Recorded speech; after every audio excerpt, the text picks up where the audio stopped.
Thank you for taking the time to watch this presentation from Wyndham Park Residents Association. This presentation leads on from part 1, which provided some background to the drainage issues we have on Wyndham Park. This second presentation provides information on what the committee now consider to be the best, most workable potential solution for which we will shortly be seeking community support.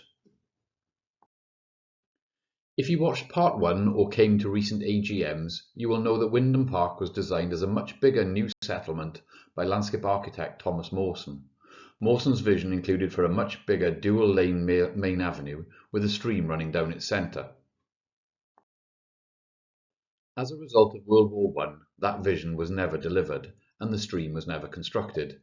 Instead, the stream, which serves an 11-hectare catchment from the valley side above, was culverted beneath the top of Dyffryn Crescent in a manner which means it cannot now accommodate the regular flow of storm rains. With the effect of climate change, such storms are getting more frequent and more extreme. In addition to simply having too much water for the system, our road drainage is also now over 100 years old and in poor condition, with numerous gullies on Dyffryn Crescent not working and questions about where the water goes on the lower section. The net result is a threat of flooding of homes in a number of locations, an outcome which, if it happens, will impact us all through increased insurance costs and higher potential for insurance refusal.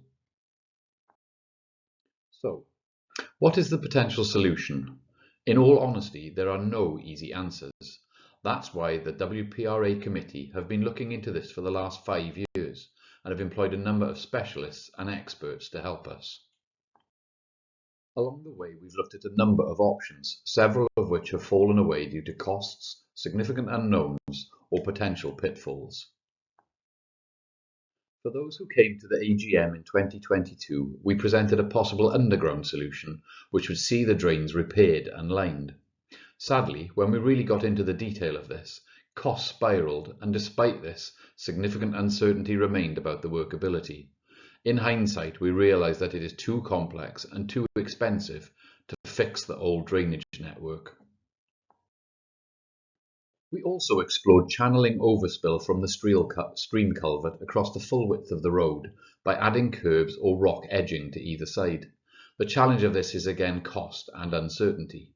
We would need a significant number of private driveways and paths amended to prevent water flowing into properties, and if just one household rejects this, then the whole scheme becomes unworkable. Another idea was our own equivalent of the home guard and the use of fire hoses and ramps to take a portion of the water from the culvert to the bottom of Main Avenue. We ultimately decided this was also unworkable, particularly as storms can strike at any time, day or night, and people may not be available in enough numbers. So, after lots of head scratching over several years, we're down to what we think is a workable solution. It's also a solution which is commonly used on new housing developments in recent years and which is easy to maintain once constructed. It is expensive, as were all of the schemes we considered except the previous one, but we'll get to the costs later. The proposed solution utilises something called a swale, or, if you want to get really fancy, a bioretention and transfer channel. Think of it as a carefully designed open stream. The original concept sketch, prepared by the committee and overlaid onto photos of Main Avenue, shows a circa 1.5 metre wide channel taking out of the width of the road all along Main Avenue, on the left as you head up.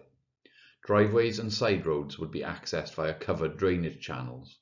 In reality, these channels would sit wider than shown, extending beyond the driveways a short distance to make entry and exit much easier.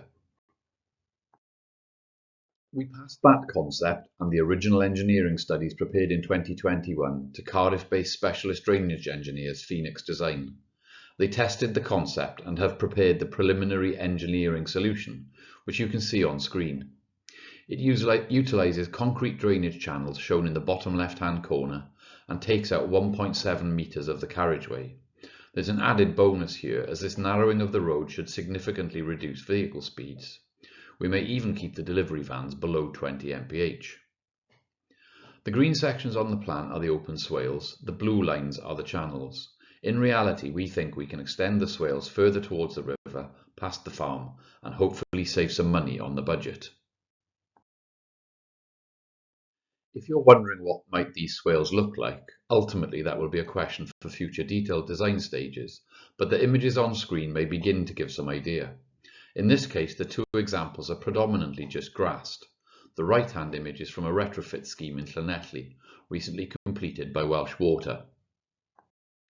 These images demonstrate what can be possible if we get more creative and more focused on the added benefits which our drainage scheme could bring to biodiversity and our response to climate change.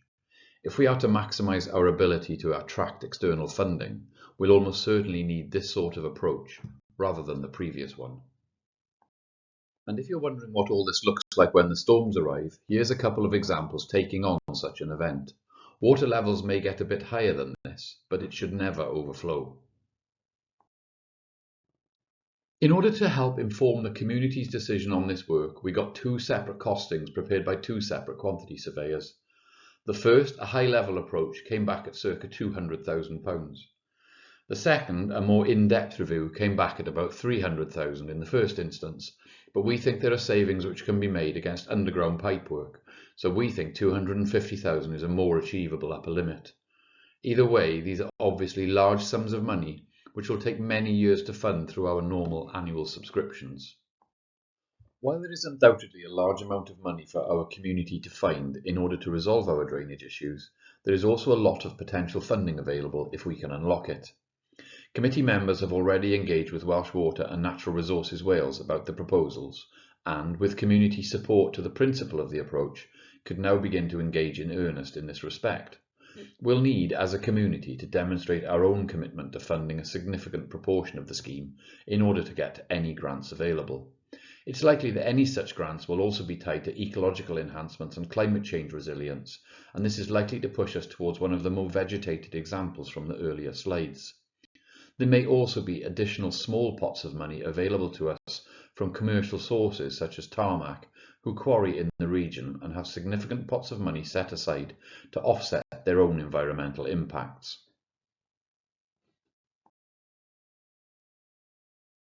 So, we have the potential solution, albeit an expensive one, which still requires some further design work to understand its full potential and full costs. To take the scheme forward, the first thing we need is community support. The constitution of the Residents' Association requires 75% support for a proposal of this magnitude. That is 75% of households agreeing that we should pursue this approach and spend the sorts of sums of money we've identified over the next 10 years or so. To this end, following the circulation of these presentations, we will be issuing a vote, both digitally and on paper, so the community can have their say. Assuming there is positive support at this stage, we will then instruct Phoenix Design to complete the next, detailed stage of the engineering drawings. The experts on our committee will work with the engineers to ensure we get the most cost-effective, attractive and practical solution possible. The next step, with the design finalised and fully costed, will be to seek additional match funding from a range of sources, particularly Natural Resources Wales, Welsh Water, the Vale of Glamorgan Council and Welsh Government. While there is minimal chance we'll get the whole thing paid for, the focus of the committee will be on getting as much external support as possible, perhaps several rounds over the course of the project. Step 4 will then see us commence on site, possibly as early as 2024, if we can proceed on a piecemeal basis, beginning with works at the riverbank and up past the old farmyard. The committee have to be clear at this stage, there is no plan B. We've spent a huge amount of time over the last 5 years or more considering the options and have narrowed it down to this one single scheme. We do not believe there are alternatives. Should the community not support the proposals, then in reality we will need to simply accept the current flood risk situation and proceed at risk of homes being affected and the insurance repercussions for us all. On this basis, all of your committee members sincerely hope you'll be able to support the proposals in the forthcoming vote. Thank you for your time and attention in watching and listening to this presentation.